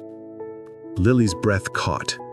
Her gaze darted between Michael's grief-stricken face and Ethan's wounded eyes. Michael, she began, her voice trembling, I know how much I care for Jacob. I'd do anything for him. But marriage... She looked down, her hands twisting in her lap. That's a promise of a lifetime. Ethan pushed back his chair suddenly, the legs scraping against the floor. You can't do this to her, he burst out. You're asking her to sacrifice her life, her happiness for the sake of duty? Richard frowned. Ethan, that's enough. No, it's not. Ethan's voice cracked. You all think this is noble, but have you even asked her what she wants? The room fell quiet again. All eyes turned to Lily. Her heart pounded so hard they thought they could hear it. I don't know, she said finally. I love Jacob and I can't bear to see Michael alone, but I can't... She stopped herself, the words choking her. She couldn't tell them about Ethan, about the stolen glances, the secret notes carried by Buddy, the love that had taken root before any of this sorrow. After dinner, she stepped outside into the cold night. The snow was falling gently, blanketing the garden in white. She leaned against the porch railing, staring into the dark horizon. Ethan followed her out, his breath visible in the icy air. You can't say yes, he said quietly. Please, Lily. She turned to him, her eyes glistening. What am I supposed to do, Ethan? They're right. Jacob needs someone. Michael needs someone, and I can't just walk away. Ethan stepped closer, his voice rough with emotion. You're not responsible for fixing everyone's pain. You've already lost enough. She looked up at him, her lips trembling. And what about you? What do we do with this? Her hand hovered in the air between them, as if afraid to bridge the distance. Ethan's expression softened. We hold on to it, he whispered. We fight for it. That's what love is, Lily. Not surrender, but strength. For a moment, the world was still. The snow fell quietly, and the air seemed to hum with everything they couldn't say aloud. Then the door creaked open behind them. Margaret's voice broke the silence. Lily, dear, everyone's waiting. Michael wants to talk to you. Lily nodded faintly, turning back toward the house. Before stepping inside, she looked back at Ethan, her eyes filled with sorrow and longing. Sometimes, she said softly, love isn't about what we want. It's about what others need. The following days passed in a blur. Both families began to speak of the arrangement as if it were already decided, though Lily hadn't yet given an answer. Neighbors whispered that it was the kindest choice, that it would bring healing. But late at night in her small room, Lily sat by the window, clutching one of Ethan's old letters, the one he had written months ago beneath the maple trees when life still felt like a promise. Love doesn't need to be loud. Sometimes it's enough that two hearts know the truth, even if the world never does. Tears blurred her vision as she folded it carefully and placed it in her drawer. Downstairs, she could hear Jacob stirring in his crib, his small cries echoing faintly. She rose and went to him, lifting him into her arms. "Shh, it's all right," she whispered, pressing her cheek against his warm skin. "I'll take care of you, little one, I promise." Outside, the snow had stopped. The moonlight fell across the quiet town of Maple Falls, silver and soft. And in that fragile stillness, Lily Reynolds made a choice. Not out of desire, but out of love. A love that broke her heart in order to mend another's. As she rocked Jacob to sleep, a single tear slipped down her cheek. Somewhere in the distance, Buddy barked once, as if he too could sense the shifting of fate, the cruel but tender path that love sometimes takes. Snow had melted into soft puddles that shimmered beneath the morning sun, yet the chill in the air lingered, a quiet reminder that winter had not fully gone. Inside the Andersons' home, the faint sound of Jacob's laughter filled the hallway as Lily helped him stack wooden blocks on the living room rug. His giggle was pure, bubbling with innocence, and for a moment it eased the heaviness pressing against her heart. But when the laughter faded and silence returned, the ache did too. That ache of impossible choices, of love trapped between duty and desire. Margaret and Helen's words echoed in her mind endlessly. Jacob needs a mother. Michael needs a wife. You're the only one who can heal this family. Each time she heard them, her resolve weakened. She wanted to believe that marrying Michael could restore some measure of peace, but every time she imagined standing beside him as his wife, her heart recoiled, because in that same heart lived Ethan, steady, kind, and broken in the same way she was. Later that afternoon, as the light began to dim, Lily bundled Jacob into his blanket and handed him to Helen, who had stopped by for tea. "Could you watch him for a while?" Lily asked softly. Helen smiled kindly. "Of course, dear. He loves it here. Is everything all right?" Lily nodded, though her eyes betrayed her unrest. "I just need to take a walk." The path led her down to the frozen edge of Maple Lake, where the water shimmered faintly under the fading sun. She could see the old wooden dock where she and Ethan had spent countless afternoons as teenagers, teasing each other, throwing pebbles into the water. Her feet carried her there almost instinctively. And as if the past had whispered him into being, Ethan appeared at the edge of the path, his hands shoved into the pockets of his wool coat. "I had a feeling you'd come here," he said, his breath misting in the cold air. She smiled faintly. "You always did." They stood in silence for a while, the wind rustling the dry reeds by the water's edge. Then finally, Lily spoke. "They want me to marry him," she said softly, staring out at the lake. "They think it's what Claire would have wanted." Ethan's jaw tightened, but his voice remained calm. "And what do you want?" She hesitated, blinking back tears. "I want Jacob to have a mother. I want Michael to smile again. But I also..." Her voice cracked, and she shook her head.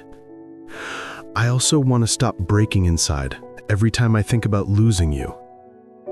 He stepped closer, the crunch of snow beneath his boots filling the space between them. "You don't have to do this, Lily," he said gently. "You don't owe anyone your life." She turned to him then, her eyes shining with tears. "Don't I? After everything that's happened? Claire's gone. Michael's alone. Jacob has no one but me. How can I just walk away from that? Ethan exhaled sharply, his frustration breaking through the calm. Because you'll destroy yourself trying to save everyone else, he said, his voice rising. Do you think Claire would want this for you, to live a life built on guilt? Lily looked away, her voice trembling. Maybe this isn't about what she'd want. Maybe it's about what I can live with. If marrying Michael keeps Jacob happy, maybe that's enough. He closed the distance between them, his eyes burning with emotion. And what about love? The real kind, the kind we share. Does that mean nothing? Her lips parted, but no words came. The silence that followed was thick and heavy, filled with everything they couldn't say. The wind carried the faint scent of pine, and a single leaf drifted across the dock between them. A fragile thing, caught between stillness and movement, much like them. Finally, Lily spoke again, barely above a whisper. Love isn't always about getting what we want, Ethan. Sometimes it's about giving what others need. He shook his head, a bitter laugh escaping his lips. You sound just like Michael, always putting everyone else first. Then his tone softened. You deserve more than a life built on sacrifice. She looked at him then, really looked at him. The man she had grown up with, the boy who once threw snowballs at her window just to make her laugh. There was a quiet strength in his eyes, even now, even through the heartbreak. You've always believed in me, even when I couldn't believe in myself. I still do, he said simply. The sun dipped lower, painting the lake in shades of amber and gray. Lily wrapped her arms around herself, the cold biting through her coat. Michael asked me to think about it, she said quietly. He was kind, respectful. He doesn't love me, not like he loved Claire, but I think he's trying to find a reason to keep living. Ethan looked away, his throat tightening. And you think marrying him will save him? No, she whispered, but it might save Jacob. Ethan didn't respond right away. He just stared at the frozen water, his mind racing with memories of her laughter, her warmth, the little moments they had shared, moments that now felt like ghosts slipping away. Finally, he took a step closer, his voice trembling. If you say yes, if that's what you choose, then I'll accept it. But I want you to know something. She turned toward him, her breath hitching. What? He swallowed hard. That I'll still love you. Even if the whole world tells me I shouldn't, even if you become someone else's wife, that won't change. Tears spilled down her cheeks. She reached up, her hand brushing against his cheek. Don't make this harder than it already is. He caught her hand gently, holding it for a long moment. Maybe I'm just trying to remind you of what's real. His voice softened. No matter what happens, you and I will always have what was true between us, even if we have to bury it. The sound of the wind filled the space between them again. A flock of birds rose from the trees, scattering across the pink sky. Lily took a deep breath and stepped back. I have to go, she said finally, her voice breaking. Ethan didn't move. He just nodded, his gaze fixed on her as she turned toward the path. Lily, he called softly. She stopped but didn't turn. If this is goodbye, he said, his voice shaking, just know that I don't regret a single moment with you. She closed her eyes, letting the tears fall freely now. Neither do I. Then, without another word, she walked away, her figure fading into the soft white of the snow. Ethan stood alone on the dock long after she was gone, the last light of day reflecting in his eyes. He wanted to chase after her, to tell her that love, their love, was enough to rebuild the world. But he also knew her heart too well. She wouldn't turn back. not when others depended on her. When he finally left, night had settled over Maple Falls. The stars above seemed distant, cold, indifferent. Yet somewhere within that endless dark, two hearts still beat for each other, separated by duty, bound by love, and forever changed by the choices they could never undo. And though neither spoke of it again, from that day forward, their silence carried more truth than words ever could. Days had turned into weeks since the elders of the Reynolds and Anderson families had suggested what they believed was the right thing to do: Lily marrying Michael. Their reasons were noble, at least on the surface. They spoke of stability, of giving baby Jacob a mother's love and a father's strength. But behind every polite conversation and nod of approval, Lily carried a storm that refused to quiet. Nights were the hardest.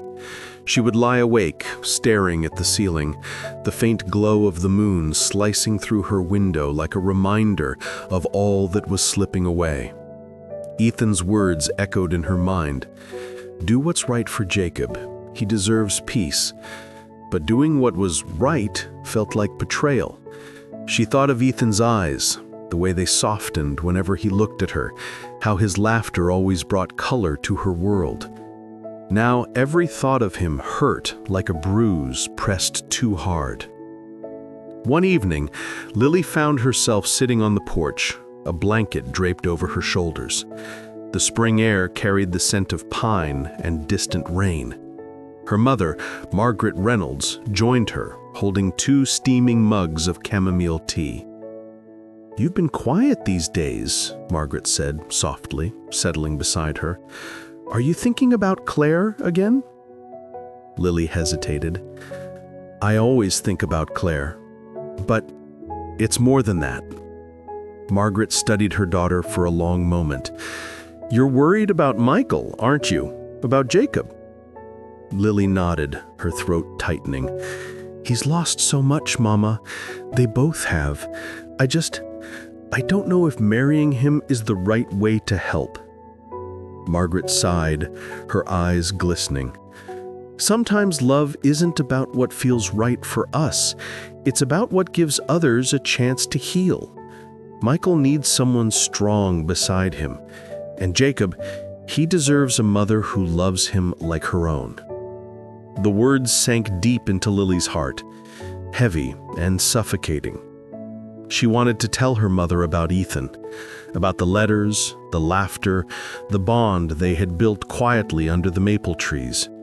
But she couldn't, not when the entire family was depending on her to restore what tragedy had broken. The following morning, Lily visited the Anderson home.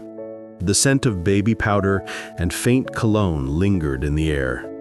Michael sat by the fireplace, holding Jacob in his arms, the baby cooing softly as he tried to grab his father's nose. For a moment, the scene looked perfect, a peaceful picture of what could have been. "Lily," Michael said when he noticed her, his voice gentle yet weary, "I didn't expect you this early. I needed to talk about everything." He nodded, setting Jacob gently in his crib. "I know this isn't easy for you, for either of us." Lily looked at him, his once vibrant face now shadowed by loss. "Michael," she began carefully, "if I agree to this, it can't be out of pity. It has to be because it's what we both want. For Jacob, yes, but also for us. He deserves love, not arrangement."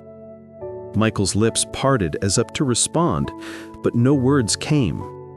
He rubbed his hands together, staring at the fire. "I'll be honest, Lily. I don't know if I'll ever love again the way I loved Claire. But when I see you with Jacob, it feels like there's still hope in this house. Maybe that's enough to start with."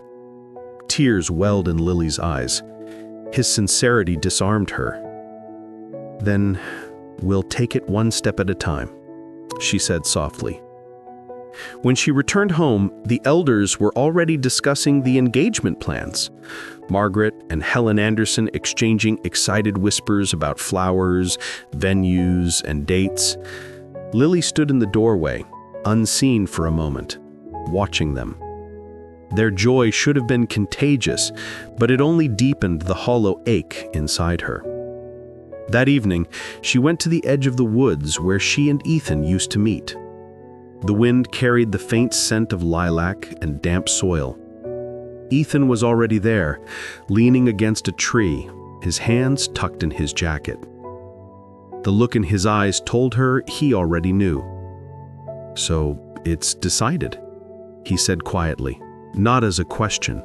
Lily nodded, her breath trembling. "They're starting to plan the engagement." For a long moment, neither spoke. The silence between them stretched like an invisible thread, taut and fragile. Finally, Ethan broke it. "I should have thought harder. I should have told them what you mean to me."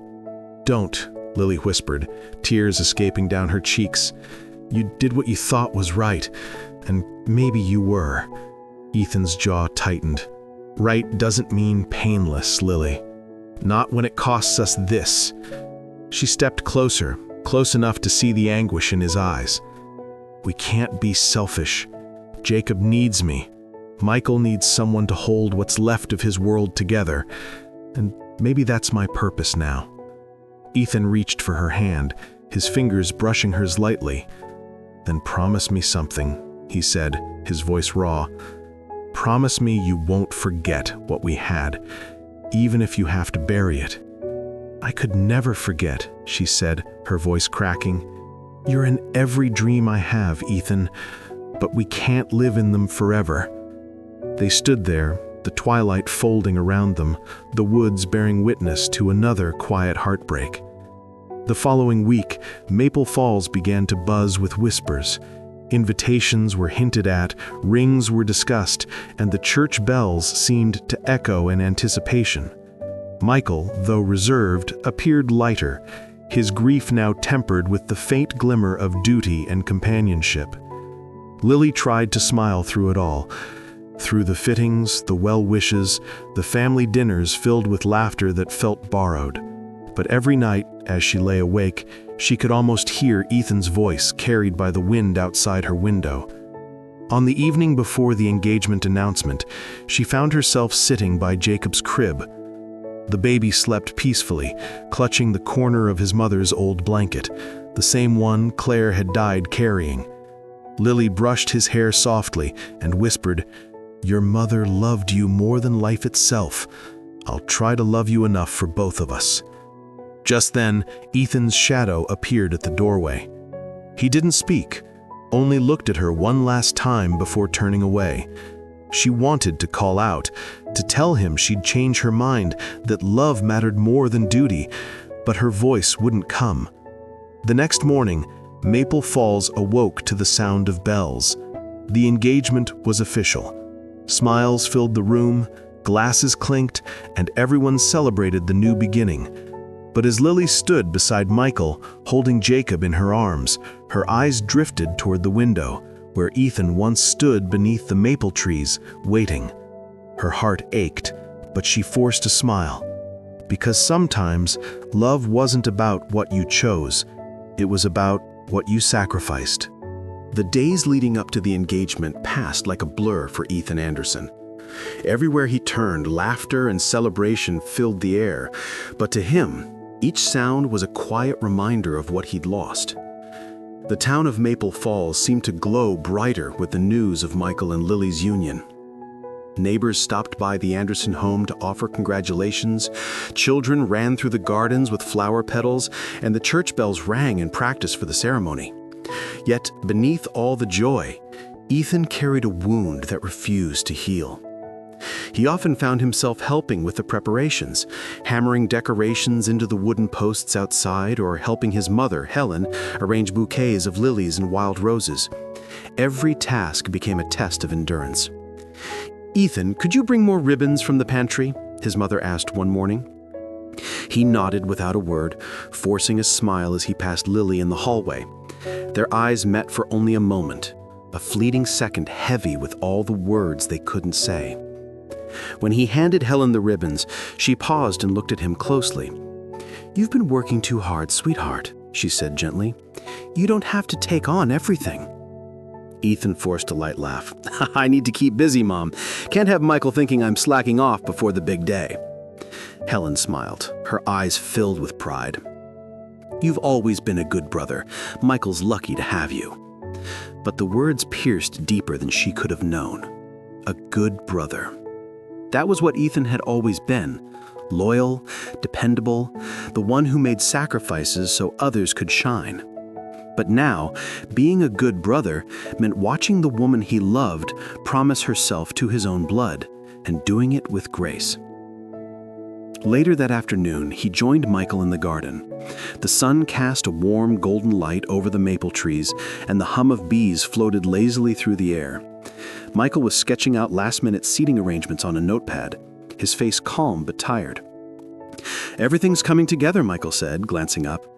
"Helen wants the ceremony by the lake, near the old oak tree. Lily loved the spot." Ethan nodded, his throat tight. "Yeah, it's beautiful there. Peaceful." Michael smiled faintly. "She's been incredible through all this. After Claire, I didn't think I'd ever be able to look forward again. But Lily's given Jacob a reason to smile. And maybe, in time, I'll find peace too." Ethan stared at his brother, the weight of love and guilt pressing heavily against his chest. "You will," he said softly. "You both will." Michael looked at him curiously. "You've been quiet lately, Ethan. Is something wrong?" Ethan forced another smile. "No, just tired. I'm happy for you, Mike. Really." Michael reached over and clapped his shoulder. "You've always had my back, little brother. Don't think I don't see it. You're part of what's holding this family together." Ethan looked away, blinking fast. "I'm just doing what anyone would." But not everyone could do what he was doing, loving silently, hurting privately, and smiling for the sake of others. As the engagement day approached, Ethan found small moments to escape the noise. Walks through the woods, quiet nights by the lake, places where he could breathe without pretending. One evening as the sun dipped below the hills, he sat by the water's edge, skipping stones. Each ripple on the surface reminded him of Lily's laughter, soft, light, endless. He didn't hear her approach until she spoke. "You always come here when you need to think." He turned, startled to see her standing there, wrapped in a light shawl. "Old habit, I guess," he said with a faint smile. "Didn't think you'd come looking for me." Lily walked closer, her expression fragile. "I shouldn't have, but I needed to see you before tomorrow." He stood, shoving his hands in his pockets to hide the tremor in them. "There's not much to say now, is there? Everything's decided." Her eyes filled with tears. "That doesn't mean I stopped caring, Ethan. You know I don't," he said quickly, his voice low but firm. "Don't say it. Not now. Tomorrow you'll stand beside my brother, and he deserves every bit of your love. I can't hear you say things that will make it harder." She looked at him heartbroken. "How can you be so calm about this?" Ethan's jaw tightened. "Because if I let myself feel it, I'll fall apart. And if I fall apart, Michael will see it. He'll know. And it'll ruin everything he's worked so hard to rebuild." Lily took a shaky breath, tears spilling freely. "You're too good, Ethan. Too selfless. You don't deserve this kind of pain." He laughed bitterly. "Maybe this is my lesson. Learning that love doesn't always mean getting what you want." For a long moment, they stood in silence, the evening breeze rustling through the trees. Then, gently, Lily reached out and pressed something into his hand, a folded piece of paper. "It's the last letter," she whispered, "the one I never gave you." Before he could reply, she turned and walked away, her figure fading into the soft orange glow of dusk.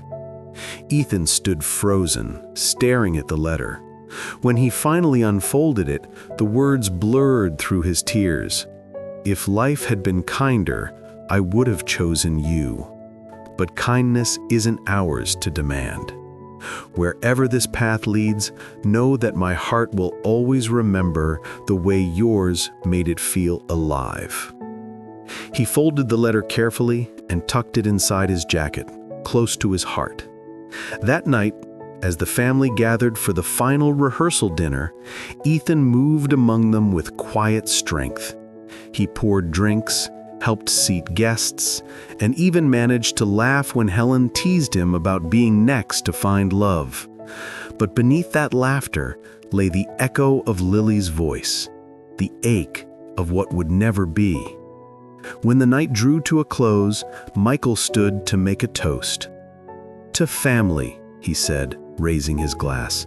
"To the people who remind us that love survives even the darkest days." Ethan lifted his glass too, smiling as everyone cheered. No one noticed the way his hand trembled. No one saw the silent tear he wiped away before anyone could look. As the celebration faded into the night, Ethan stood outside beneath the stars, watching the lights flicker across the lake. He whispered softly, "This is my choice, my sacrifice." The wind carried his words away, but the stars seemed to glimmer in understanding. And though his heart ached with unspoken love, Ethan Anderson knew that sometimes the greatest act of love was the one the world never saw. The morning of the engagement dawned crisp and golden, with sunlight filtering through the maple trees that surrounded the Andersons' lakeside home. The lake glimmered like glass, mirroring the excitement that filled the air. Inside the house, laughter and chatter echoed through the halls as guests began to arrive, carrying bouquets and wrapped gifts. For everyone else, it was a day of joy, the union of two beloved families once more. But for Ethan Anderson, it felt like a day borrowed from someone else's life. He stood by his bedroom window, staring out at the calm waters. Every fiber in him wanted to disappear into that reflection, to dissolve before the world saw the pain he carried. On the table beside him lay a small silver watch, his father's gift for being the best man once again.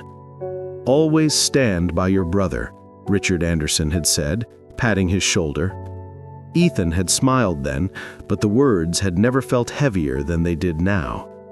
Downstairs, Lily Reynolds stood before the mirror in her pale blue engagement dress, her hands trembling as she adjusted the lace on her sleeves. Margaret Reynolds entered quietly, her eyes misty with pride. "You look beautiful, my dear," she whispered. "Claire would be so proud." Lily smiled faintly. "I hope she's watching." "She is," Margaret assured her, placing a gentle hand on her cheek.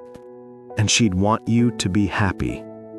But Lily wasn't sure if happiness was something she deserved anymore.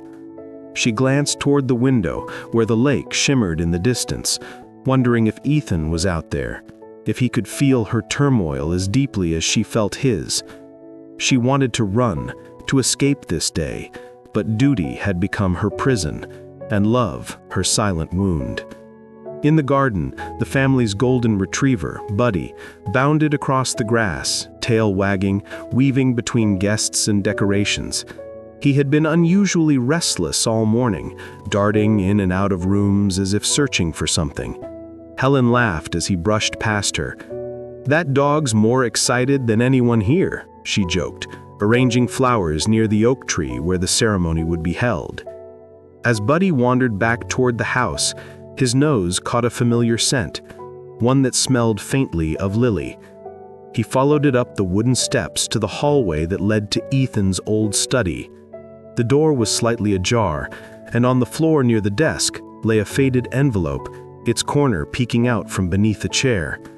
The scent grew stronger as Buddy pawed at it, then picked it up gently in his mouth. The handwriting across the front, though smudged with time, still read clearly, "For Ethan."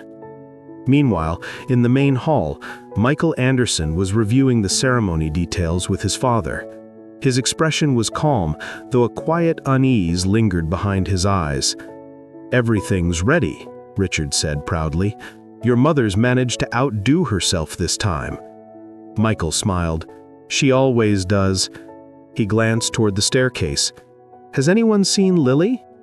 "She's upstairs with Margaret," Richard replied. "She'll be down soon." Just then, Buddy trotted into the room, tail wagging, the old envelope still clutched between his teeth. "Hey, Buddy," Michael chuckled. "What have you got there, boy?" He crouched to take the letter, thinking it was some scrap of paper the dog had found in the garden. But when he saw the writing on the front, his smile faltered. "For Ethan," he murmured, his brow furrowing. The paper looked aged, the ink faded, but the name struck a chord. He hesitated for a moment before curiosity got the better of him. Slowly, he opened it. The handwriting inside was delicate, unmistakably Lily's. The first few words made his pulse quicken. "My dearest Ethan, I don't know how to say what my heart feels, but I have to try." He read on, his eyes widening with every line, lines filled with tender memories of secret walks in the woods, of shared laughter, of the way his brother's kindness had made her believe in love again. She wrote of their quiet moments, of the letters Buddy carried, and of the night she'd realized she couldn't imagine her life without Ethan. And then came the final sentence, the one that left him breathless. "If not for the bond between our families, and for little Jacob, I would choose you, again and again, in every life that follows." The world around Michael seemed to blur. The soft hum of voices, the rustle of dresses, even the birds outside, all of it faded into a heavy silence. He sank into a chair, the letter trembling in his hands. "Ethan," he whispered, disbelief and sorrow mingling in his voice. Just then, Ethan entered the room, adjusting his tie, unaware of what had just unfolded. "Hey, the guests are almost ready. You need any?" He froze when he saw the letter in Michael's hands. Michael looked up slowly, his eyes filled with confusion and pain. "When were you going to tell me?" Ethan's heart dropped. "What?" "This," Michael said, his voice breaking. "This letter. The truth." He held it out, his hand shaking. "Was it all a lie, Ethan? Every smile, every moment of silence between you two? Were you both just waiting for me to find out?" Ethan's face paled. "Michael, I swear it wasn't like that. We never meant to hurt you." "Then what was it?" Michael demanded, rising from his seat. "Was it love? Pity? Or just a secret you two thought you could bury beneath my happiness?" Ethan's voice cracked as he spoke. "It was love. Real love. Long before you and Lily were even thought of that way. But when Claire died, when everything fell apart, we couldn't destroy what was left of this family. So we let it go." Michael's hands trembled as he stared at his brother. "You should have told me, Ethan.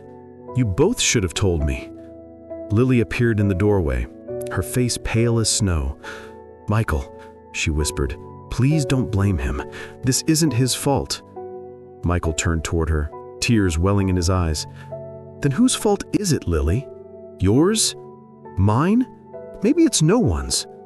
Maybe it's just the world playing cruel games with all of us." She took a hesitant step forward. "We never wanted this to happen. We were young, confused, and we thought it was best to let it die quietly." Michael let out a long, shaky breath, his anger giving way to exhaustion. He looked down at the letter again, then back at the two people who had been the closest to his heart. "You loved each other, and you both gave it up. For me." Lily's tears spilled freely now. "We didn't give it up for you. We gave it up for everyone. For Jacob, for the families, for peace." For a long moment, silence hung between them, a silence heavy with truth, pain, and understanding. Then slowly, Michael folded the letter and placed it on the table. "The ceremony's off," he said quietly. Both Ethan and Lily froze. "Michael," Ethan began. "No," Michael interrupted gently. I can't marry someone whose heart belongs elsewhere. I won't be the man who cages love just because grief demanded it." He turned toward Lily, his voice soft. "Claire loved you. I loved her. And maybe in a strange way, she's the reason this truth came to light today." Buddy barked suddenly, as if to punctuate the moment. His tail wagging, his eyes bright. Michael gave a faint, bittersweet smile. Maybe it took our loyal friend to remind us what love really is. Ethan's eyes shimmered with emotion. "I never wanted to hurt you." "I know," Michael said, clasping his brother's shoulder. "That's why it hurts even more. But I'm done fighting what fate has already decided."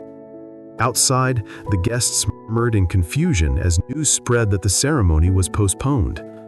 But within the house, something far greater than celebration had taken place. The unveiling of truth, the breaking of silence, and the beginning of healing. As the afternoon light faded into gold, Michael walked to the window and whispered softly, almost to himself, "Claire, I hope you can see this. Love found its way home, just not the way we expected." And from the garden, Buddy barked once more, the echo of his voice carrying over the still water, sealing the moment with the simple, faithful joy that only love and forgiveness could bring. The golden light of late afternoon spilled through the trees, scattering across the lake like shards of glass. The Andersons' garden was filled with the sound of laughter, conversation, and the soft strumming of a violin. Guests had gathered beneath the old oak tree, its branches decorated with white ribbons and paper lanterns that swayed gently in the breeze. For everyone, this was meant to be a day of joy, the engagement of Michael Anderson and Lily Reynolds, the union of two families once again. But inside the Anderson home, an entirely different storm was brewing. Michael sat alone in his study, the letter still trembling in his hands. His eyes moved over the faded ink again and again, as if trying to convince himself it wasn't real. Each word was soaked in truth, in love, in sacrifice, in years of silent pain. Outside the door, faint laughter floated from the garden, but it felt impossibly distant. For the first time since Claire's death, Michael felt the world tilt again beneath his feet. A soft knock broke the silence. "Michael?" It was his mother, Helen, her voice tender and anxious. "Everyone's waiting, dear. The ceremony's about to begin." Michael looked up slowly. His eyes, usually calm and sure, were clouded with turmoil. "I'll be right there," he said quietly. Helen smiled faintly, unaware of the storm behind his words, and closed the door. When she was gone, Michael took a deep breath, folded the letter carefully, and placed it in his jacket pocket. He stood before the mirror, straightened his tie, and studied his reflection. A man who had built his life on responsibility and order, now staring back at someone who just discovered how fragile love could truly be. Outside, the guests rose as Lily entered the garden, escorted by her father. Her pale blue dress shimmered in the sunlight, though her hands trembled slightly. She smiled softly at the familiar faces, but her heart pounded like a drum. She hadn't seen Michael since the morning, and unease gnawed at her. Across the crowd, her gaze found Ethan, standing near the lake, his expression calm but distant. Their eyes met for a fraction of a second, long enough for her breath to catch. Michael emerged a moment later, walking toward the altar beneath the oak. Conversations hushed. He looked composed, though his movements carried an unfamiliar weight. When he reached Lily, he paused, his eyes searching hers, not with accusation, but with something deeper, gentler, almost sorrowful. The pastor smiled warmly. "We gather here today to celebrate not only the bond between two people, but the unity of families, the endurance of love." Michael raised a hand, interrupting him softly. "I'm sorry," he said, his voice steady but low. "Before we continue, there's something I need to say." A ripple of confusion spread through the crowd. Helen glanced at Richard, frowning slightly. Margaret Reynolds straightened in her seat, sensing something amiss. Lily's heart stopped. Michael turned toward her, his gaze unwavering.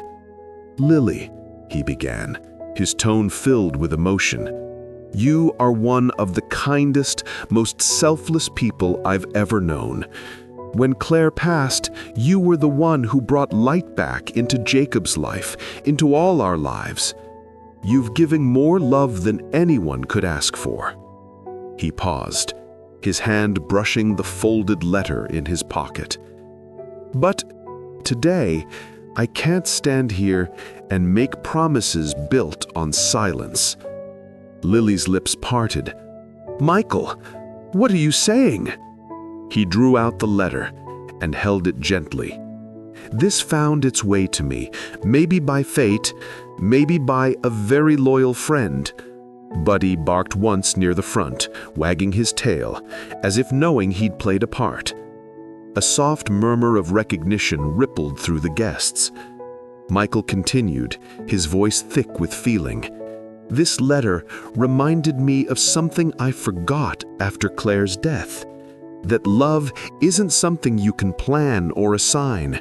It grows where it's meant to, even when the world calls it wrong." Lily's face turned pale as the crowd looked on, whispering softly. Ethan, frozen near the edge of the garden, felt his heart slam against his ribs. Michael turned toward him. "Ethan," he said quietly, "you've carried a burden I should have seen long ago.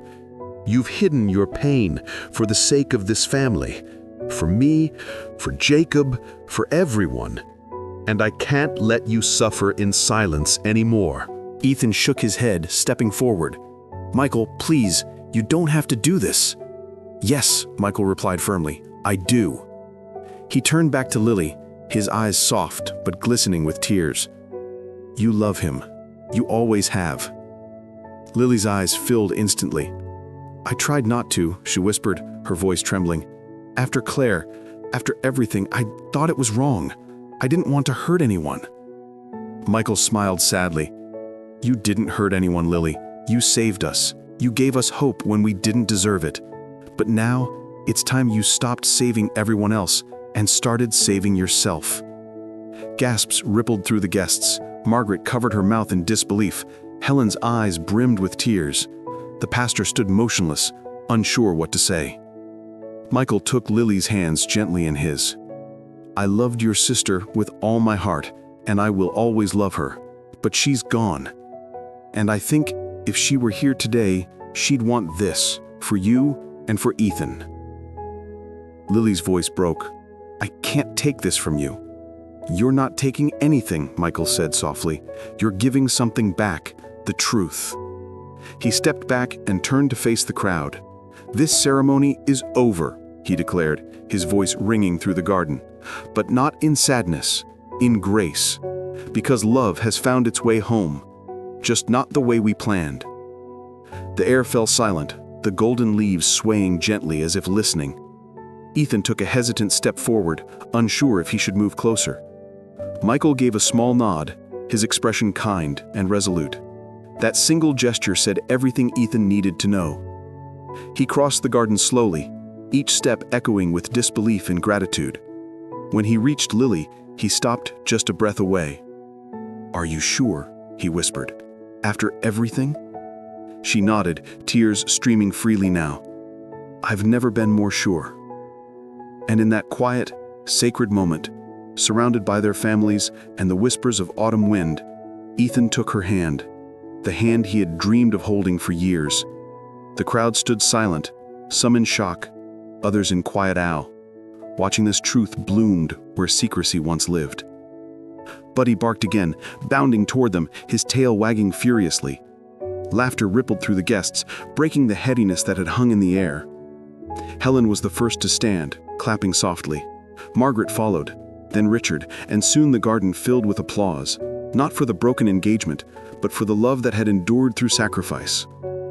Michael watched them, a faint smile touching his lips. Helen slipped her arm around his shoulders. "You did the right thing," she whispered. He nodded, his eyes glistening. "For once, I think so too." The sun dipped lower, setting the lake ablaze in hues of amber and gold. Ethan and Lily stood together beneath the oak tree, surrounded not by judgment, but by acceptance. Michael walked to them, placing a hand on Ethan's shoulder. "Take care of her," he said softly. "I will, I swear it." "And of Jacob," Michael added, his tone tender. "He'll always need all of us." Ethan nodded, unable to speak. Michael smiled faintly. "Then it's settled. Let love lead where it's meant to go." As evening fell, lanterns began to glow softly in the trees, and music rose again, this time slower, sweeter, filled with something real. Beneath the fading light, two hearts that had long been silent finally found their way back to each other. And from the edge of the garden, Buddy barked once more, his tail swaying like a golden banner in the twilight, as if to say, in his own loyal way, that love, no matter how long it wandered, had finally come home.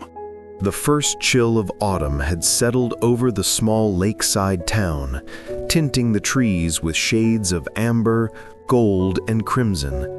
The water shimmered beneath the afternoon sun, mirroring the fiery leaves that danced with every passing breeze. At the edge of the lake stood the old Anderson home, once a place of sorrow and silence, now blooming again with life and laughter. A gentle hum of excitement filled the air as friends and family gathered on the lawn, their faces lit with warmth, anticipation, and peace.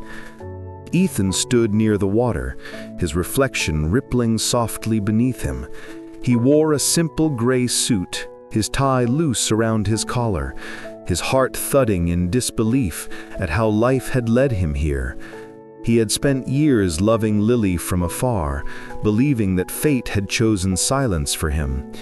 But now, surrounded by the rustle of leaves and the gentle chatter of loved ones, he realized that life had a strange, beautiful way of mending what once seemed broken. "Ethan?" A soft voice called from behind. He turned to find Michael approaching, carrying a glass of cider. "You look like a man who still can't believe this is real," Michael said with a knowing smile. Ethan chuckled, shaking his head. "That's because part of me can't. A year ago, I thought I'd spend my life loving her from a distance." Michael handed him the glass. "You earned this moment. Both of you did. Love like yours doesn't disappear. It just waits for the right season." Ethan's expression softened. "You've been more gracious than I ever could have asked for, Michael. I'll never forget that." Michael smiled faintly, his eyes glinting with a mix of pride and melancholy. "Claire would have wanted this. She always said Lily needed someone who saw her heart the way it truly was. I think she'd be smiling right now." Before Ethan could answer, the sound of laughter rippled from the porch.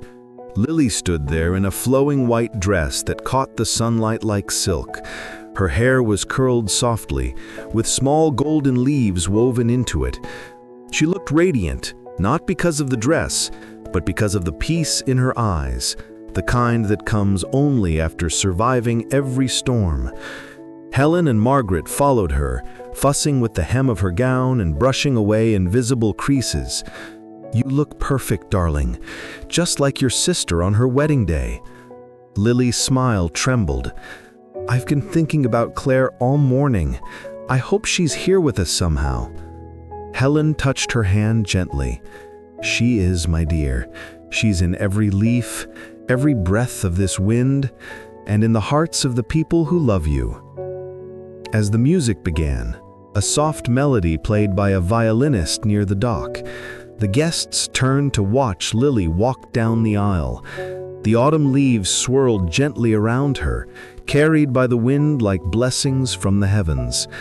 Buddy barked happily, running in circles, before finally sitting at the edge of the path, tail wagging furiously. When Lily reached Ethan, her eyes met his, and everything else faded. The world seemed to hush, the trees leaning in to listen.